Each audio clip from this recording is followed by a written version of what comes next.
You scrolled through countless profiles. You went on some truly awkward dates. You fell in love, gave your heart away. Maybe you even committed your life to one person, and you believed every single step of that journey was your choice. You chose the person, you chose the time, and you chose the life that would follow. But what if that choice was partly an illusion? What if the person you wake up next to, the one whose habits you know better than your own, was chosen for you before you were even born? A Zen master might say, your marriage has very little to do with modern love, and everything to do with ancient karma. They'd say that person is in your life not just to make you happy, but to make you free. And that freedom often comes through the greatest spiritual lesson you'll ever face. Stay with me, because what I'm about to share might just change how you see your relationship and yourself forever. We live in a world that tells us marriage is about finding a soulmate, that one perfect match who completes us and brings endless joy. So when our relationships inevitably fall short of this fairy tale, we're left feeling confused, hurt, and like we failed. We ask ourselves, why is this so hard? Did I marry the wrong person? There's a story of a man who went to a Buddhist monk, tormented by his marriage. I feel like a prisoner, the man confessed. Why would karma tie me to her? The monk's answer was startlingly direct. He said, because karma does not bind you to comfort, it binds you to clarity. That one sentence shatters our modern ideas about relationships. It reframes our struggles, not as a sign that something is wrong, but as a sign that a profound spiritual process is happening. The person you married isn't the source of your suffering. According to this teaching, they are the mirror reflecting it back to you. They aren't the cause of your wounds. They are the ones destined to touch them so they can finally heal. This is the first big idea in understanding a karmic partnership. You don't just marry a person. You marry your shared past, an accumulation of energy, lessons, and spiritual agreements that can stretch across lifetimes. So, before you look at your partner with frustration, let's look into the mirror they're holding up. What is it really trying to show you? In many Zen teachings, a powerful realization is that the world around us is a direct reflection of our own inner state. Your marriage is the most intimate and unfiltered mirror you will ever look into. It doesn't show you the mask you wear for the world. It reveals what you carry inside, your hidden fears, your unhealed wounds, your quiet insecurities, and your true capacity for both love and judgment. A woman once complained to a Zen master, "My husband is so critical. He never thinks I'm good enough."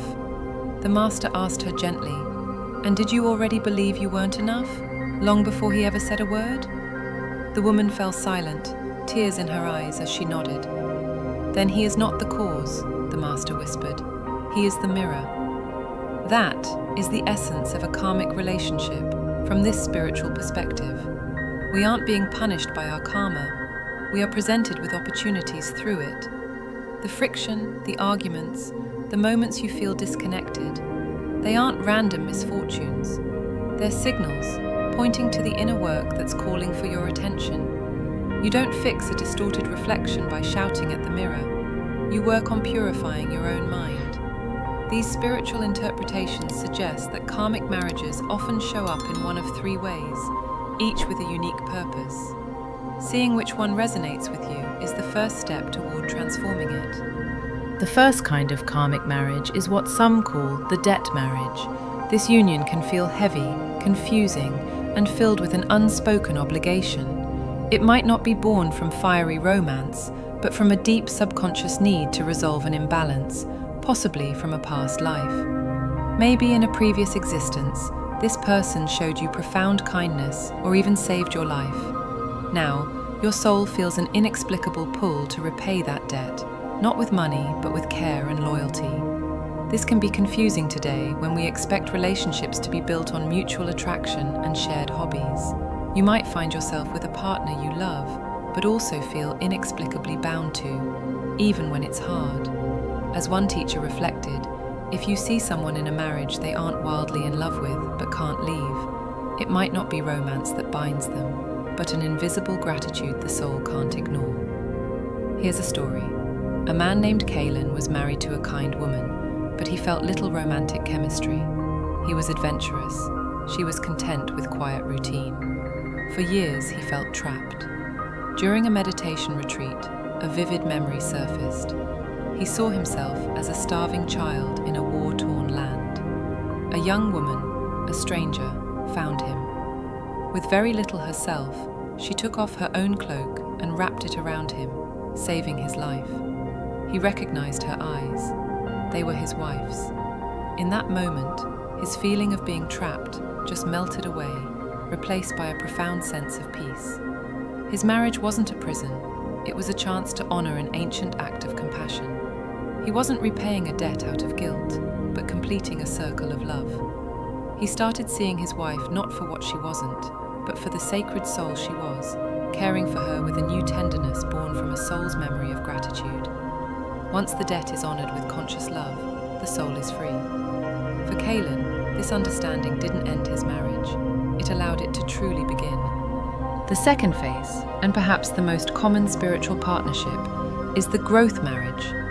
This is a union where two souls have agreed, on a level beyond conscious thought, to help each other evolve. This is the relationship that pushes your buttons and challenges your ego at every turn. It's not always peaceful, but it's always purposeful. As some teachings say, true partners don't just soothe your wounds, they reveal them so they can heal. A Zen monk once shared a parable. A candle married the wind. The wind asked, "Will you still love me, even when I blow you out?" The candle replied, "Yes, for only in that darkness will I truly understand the strength of my own flame." This is the heart of a growth marriage. You don't marry someone to complete you, you marry them to come to know your own completeness, often through the friction they provide. Think of Sarah, who always saw herself as patient. She married a man who was impulsive and chaotic. His energy drove her to the edge daily. She'd complain, "He disrupts my peace." Then one day she asked herself a different question. What if his chaos isn't meant to destroy my peace, but to test its authenticity? She realized her patience only existed when things were calm. Her husband's nature was a constant invitation to find a deeper, more unshakable peace within herself, one that didn't depend on what was happening around her. He wasn't her problem, he was her spiritual workout. He was the wind, and she was the candle. By learning to stay centered in his storms, her flame of inner peace grew stronger than ever. This is the gift of the growth marriage. It's the fire that purifies the gold. The third phase is the rarest, the Dharma marriage. Dharma is a Sanskrit word for one's true path or purpose. A Dharma marriage is a union where two souls come together, not to fill an emptiness, but to serve the world together. These relationships often have a calm, steady fire. The bond isn't based on need or attachment, but on a shared spiritual mission. As one master put it, when two souls marry not to complete each other, but to serve the world together, karma itself bows in reverence. Consider two doctors, Anaya and Ren, who met working in a refugee camp. They were drawn to each other, not by superficial attraction, but by a shared, fierce dedication to easing suffering. Their love story was written in the language of service. Their marriage wasn't without challenges. The work was emotionally draining, but their shared purpose was an unbreakable anchor. When one was exhausted, the other provided strength. Their union wasn't about what they could get from each other, but what they could build together. They were partners in Dharma. These marriages don't just complete karmic cycles, they actively create positive karma that uplifts others. Take a moment to reflect on your own relationship. Does it feel like a union of debt, of growth, or of Dharma? There's no judgment. Each path is sacred. The key is to recognize the nature of the path you're on, so you can walk it with awareness and grace. Why this person? And why now? Modern dating culture, with its algorithms and endless swiping, sells us the illusion of infinite choice. But from a Buddhist perspective, the timing and attraction that lead to marriage are anything but random. They're seen as the blooming of karmic seeds planted long ago, sprouting precisely when the soul is ready for the lesson they hold. What we call love at first sight is often, from this viewpoint, the soul's ancient recognition of someone with whom it shares an unfinished story. This is why you can feel inexplicably drawn to a person who makes no sense on paper. Your conscious mind is confused, but your karma recognizes a fellow actor in a play that started lifetimes ago. You're not just marrying a person, you're marrying your past with them. A story tells of a young monk who fell deeply in love with a village woman. Tormented, he fled to a remote forest to escape the temptation. But by an almost impossible coincidence, the woman's family moved to that very same remote area. The monk, seeing this as an inescapable karmic bond, eventually left the monastery and married her. The story illustrates a spiritual truth. The lesson will find you. The attraction isn't the goal. It's the universe's way of making sure you show up for your spiritual homework. This is why some relationships feel so magnetic and yet so painful. You're drawn to the person who holds the key to your next stage of growth, the one who will mirror the part of you that most needs healing. The pull isn't for comfort, but for consciousness. Karma is said to govern not only who enters your life, but when. Two souls can be perfectly matched, but if they meet when their timing is off, the relationship will be a struggle. A Zen master once told a couple on the verge of separating, "Your souls did not meet too late. They met too early. One of you is still shedding old selves, while the other is ready to build a new one." This explains why you might meet someone who feels like the one, but it just doesn't work out. It might be that one or both of you still have other lessons to learn. A person who repeatedly attracts partners who betray them isn't necessarily cursed. From a karmic viewpoint, they are being given a recurring lesson. Maybe they need to learn to set boundaries or heal a deep-seated fear of abandonment. Until that inner work is addressed, karma may continue to send the same teacher in a different disguise. The same country's seam boundaries were in Talingit 20 years. When you root the relationship, think about your own relationship history. Do you see repeating patterns? The same conflicts, the same emotional dynamics? That could be described as karma, patiently knocking on your door, waiting for you to answer. The cycle only ends when you become conscious of the pattern and begin to heal it from within. A man once told a monk, "My wife says she loves me, but she always pushes me away." The monk replied, "Then you must understand, she does love you, but her wound fears love. You did not marry her alone, you married the pain that lives inside her silence." This is a truth that's hard to hear but essential to grasp.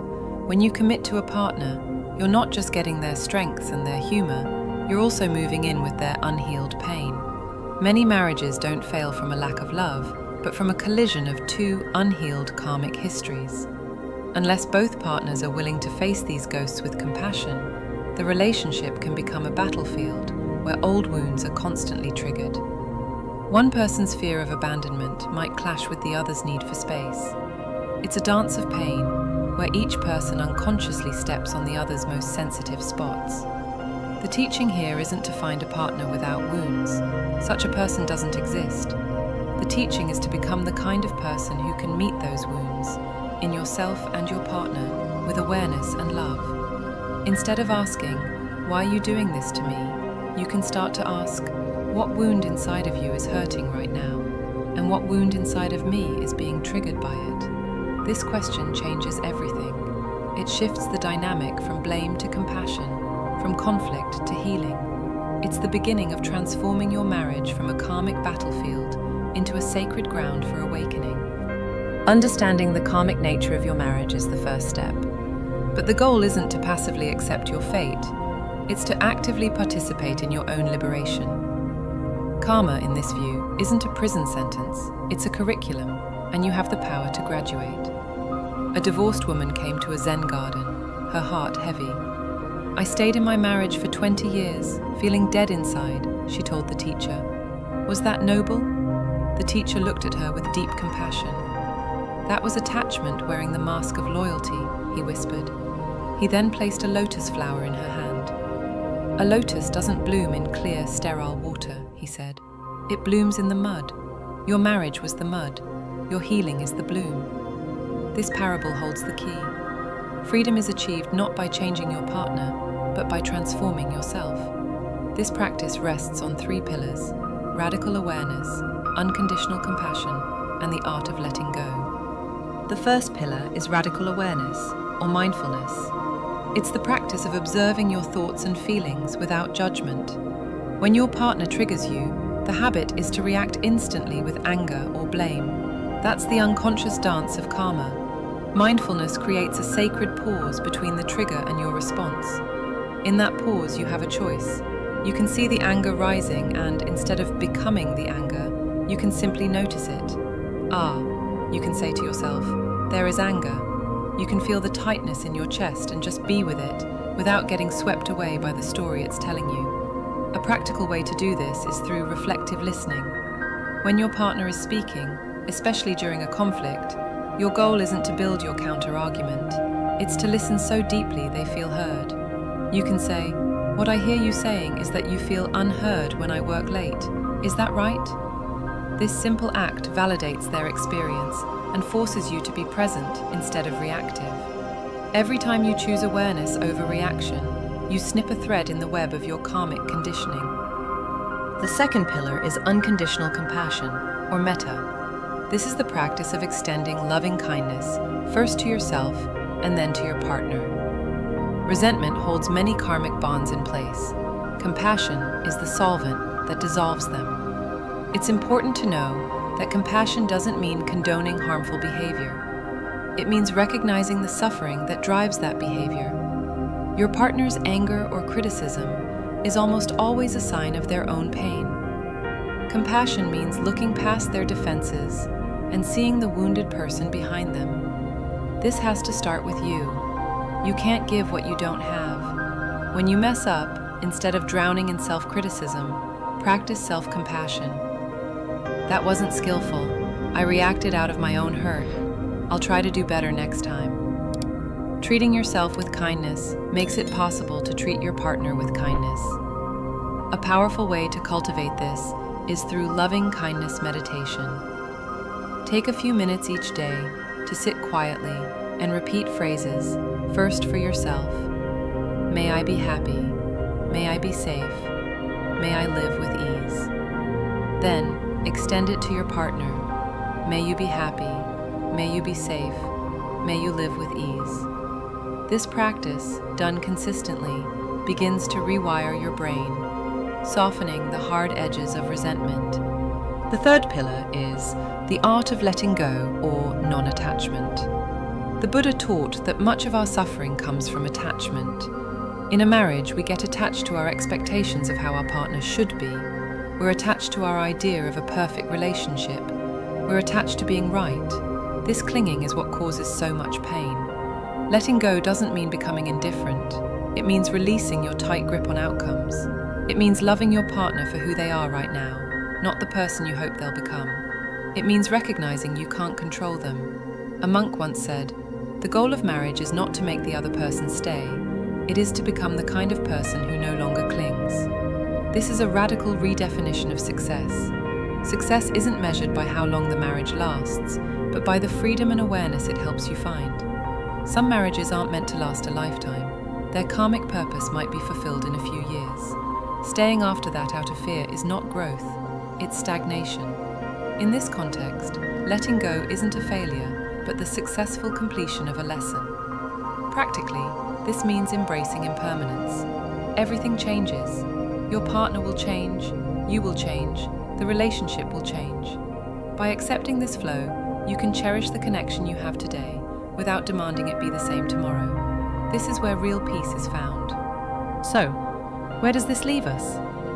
We started with the idea that your choice of partner might be guided by the invisible threads of karma. We've seen how your marriage can act as a spiritual mirror, how it can take the form of a debt, a growth, or a Dharma partnership, and how the path to freedom is built on awareness, compassion, and letting go. The ultimate teaching here is that your relationship is not an escape from life, but a direct path into the heart of it. It's your greatest spiritual teacher. From this perspective, the right partner isn't the one who makes you comfortable, but the one who makes you conscious. They are the catalyst for your awakening. The journey might be hard, but it's also a gift. Every argument is a chance for deeper understanding. Every bit of friction is a chance to polish the mirror of your soul. The goal isn't to find happiness in someone else, but to discover unshakable freedom within yourself. Marriage isn't the destination, it's the vehicle, and the destination is liberation. If these ideas resonated with you, let us know by liking and subscribing for more wisdom to illuminate your path. More importantly, share your own reflections in the comments. What is your relationship reflecting back to you? Your story is part of our shared human journey, and your courage to look within is an inspiration to us all. Walk this path with awareness, courage, and an open heart.